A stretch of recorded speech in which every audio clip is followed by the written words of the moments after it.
Hello everyone, চলে এলাম আজকে একটা ছোট্ট ব্লগ নিয়ে আবারও তোমাদের মধ্যে। আর যদি ব্লগটি ভালো লাগে অবশ্যই তোমরা শেয়ার করবে, পাশে থাকবে। আর এই ব্লগটি হচ্ছে লখনৌ এয়ারপোর্টের ভেতরের দৃশ্য থেকে শুরু করে প্লেনে বোর্ডিং করা পর্যন্ত সমস্ত ডিটেল তোমাদেরকে বিস্তারিত দেখাবো। তো সাথে থাকো, আর আশা করি তোমাদেরকে এই সুন্দর পরিবেশে বেশ ভালোই লাগবে। তো দেখতে পাচ্ছ আমি চলে এসেছি এয়ারপোর্টের ভেতরের দৃশ্যটা একটু তোমাদেরকে ঘুরিয়ে দেখানোর চেষ্টা করছি।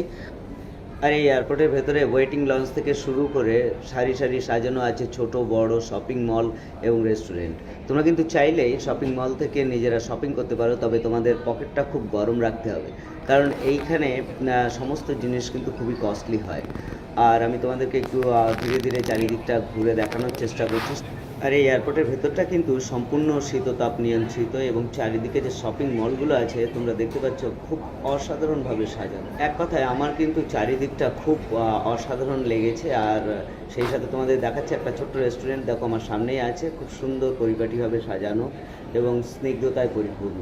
সেই সাথে কথা বলতে বলতে তোমাদেরকে দেখাবো উপর থেকে ওয়েটিং লঞ্চের নিচে কেমন দেখায়, খুব সুন্দর। এখানে কিন্তু প্রচুর ভিড় হয়, আর এটা একটা ইন্টারন্যাশনাল এয়ারপোর্ট। আর সেই সাথে এবার তোমাদেরকে নিয়ে চলে যাব গ্রাউন্ডে, যেখান থেকে আমাদেরকে বাসে করে নিয়ে যাওয়া হয়েছিল প্লেনে।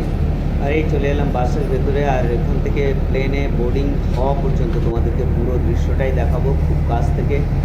আর এটা কিন্তু আমার জীবনের প্রথম প্লেন যাত্রা, তাই খুবই রোমাঞ্চকর যাত্রা ছিল। আর খুব কাছ থেকে তোমাদেরকে দেখাবো বিভিন্ন ধরনের প্লেন যেগুলো এখানে দাঁড়িয়ে আছে। আর কোনো প্লেন ফিউল ভরছে, বা কোনো প্লেনের ভেতরে যাত্রী বোর্ডিং করছে।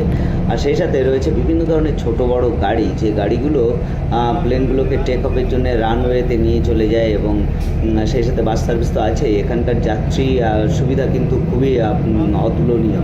আর আমার কিন্তু খুব পছন্দ হয়েছে, খুব ভালো লেগেছে এই সমস্ত নতুন নতুন দৃশ্যগুলো দেখে। আশা করি তোমাদেরও ভালো লাগছে। আমার কিন্তু চারিদিকটা খুবই পছন্দ হয়েছে, এবং এই যে নতুন দৃশ্য প্লেনে এয়ারপোর্টের ভেতরে যাওয়া, এবং এই দেখো আমার সামনেই রয়েছে একটা ইন্ডিগো প্লেন দাঁড়িয়ে আছে, খুব কাছ থেকে তোমাদেরকে দেখানোর চেষ্টা করছি। আর সেই সাথে রয়েছে বিভিন্ন ধরনের ছোট বড় গাড়ি, ছোট বড় গাড়ি যেগুলো প্লেনগুলোকে সার্ভিসের জন্য সব সময় লেগে থাকে। আর এই দেখতে পাচ্ছ আমরা ধীরে ধীরে এগিয়ে যাচ্ছি আমার প্লেনের দিকে।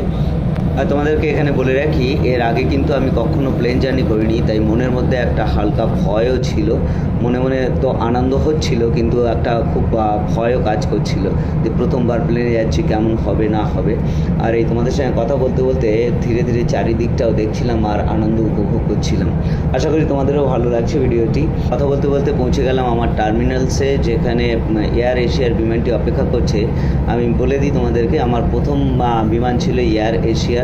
আর একটু পরে বাস থেকে নেমে তোমাদেরকে খুব কাছ থেকে দেখাবো এয়ার এশিয়ার বিমানগুলি কেমন হয়। আর পুরোটাই আমি রেকর্ডিং করার চেষ্টা করেছি, যদিও ব্যাকগ্রাউন্ডে প্রচুর নয়েজ আছে, আর নয়েজটাকে আমি রিডাকশন করার চেষ্টা করিনি, কেননা অরিজিনাল সাউন্ড ফেসবুক বা ইউটিউবের খুবই পছন্দ, তাই ব্যাকগ্রাউন্ডের নয়েজটা আমি রেখেই দিলাম। আর এবার আমি বাস থেকে নেমে গিয়ে খুব কাছ থেকে তোমাদেরকে দেখাবো এয়ার এশিয়ার বিমানগুলি কেমন হয়। সেই সাথে তোমরা দেখতে পাচ্ছ যে কর্মীরা চারিদিক থেকে প্রত্যেকটি যাত্রীকে সাহায্য করছে বোর্ডিং করার জন্য। আমি কিন্তু একটু এদিক ওদিকে চারিদিক থেকে সব থেকে লেটেই প্লেনে বোর্ডিং করলাম, কেননা রেকর্ডিং করার ইচ্ছা ছিল প্রথম যাত্রা পথ। আর প্রথম চারিদিকে কেমন অনুভূতি জাগে, বা চারিদিকে মানুষ কেমনভাবে করতেছে। তার মধ্যে দেখতে পেলাম যে বাসটি আমাদেরকে নিয়ে এসেছিলো, সেটি আমাদেরকে ছেড়ে চলে গেল। আর এই দেখতে পাচ্ছ তোমরা এয়ার এশিয়ার বিমান, সত্যি অনেক বড়, কিন্তু আমার কিন্তু অনেক বড় মনে হয়েছে। আর এইটা হচ্ছে যে তোমার ইঞ্জিনের সাউন্ডটা তোমরা শুনতে পাচ্ছ। আমাকে কিন্তু বলা হয়েছিল যে রেকর্ডিং করা যাবে না, তাড়াতাড়ি বোর্ডিং করো। তো আমি ট্রেনে বুঝেই প্লেনের পিছনের গেট দিয়েই বোর্ডিং করলাম সব শেষে। এই ভিডিওটাতে এই পর্যন্তই, কারণ এর পরের দৃশ্যগুলোকে আমি আর রেকর্ডিং করতে পারিনি, বিনা পারমিশনে প্লেনের ভিতরে রেকর্ডিং করা যায় না। যদি তোমাদের ভিডিওটি ভালো লাগে অবশ্যই শেয়ার করবে, পাশে থাকবে, রিকোয়েস্ট রইল। আর যদি এরকম ভিডিও আরও দেখতে চাও তবে